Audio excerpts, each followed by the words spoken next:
एक तरफ मैं बहुत खुश हूँ कि उसके वालिद आ रहे हैं, लेकिन दूसरी तरफ जिलान का रद्द-ए-अमल क्या होगा? वो ये सब कैसे बर्दाश्त करेगी?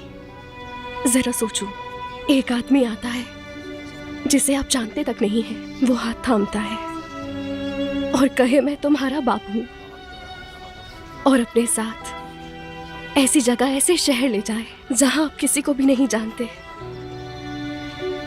नहीं जानती क्या सही है क्या गलत। शायद मैंने कुछ बुरा किया है। नफीस, तुमने कुछ भी बुरा नहीं किया। तुम्हें इस वक्त मजबूत रहना होगा। अस्मा, दूसरों को सच्चाई बताना और क्या करना है ये कहना आसान है, लेकिन खुद उस पर अमल करना बहुत मुश्किल होता है।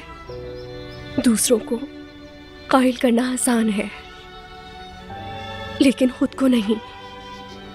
मेरे नजदीक खुद को समझाना सबसे मुश्किल काम है।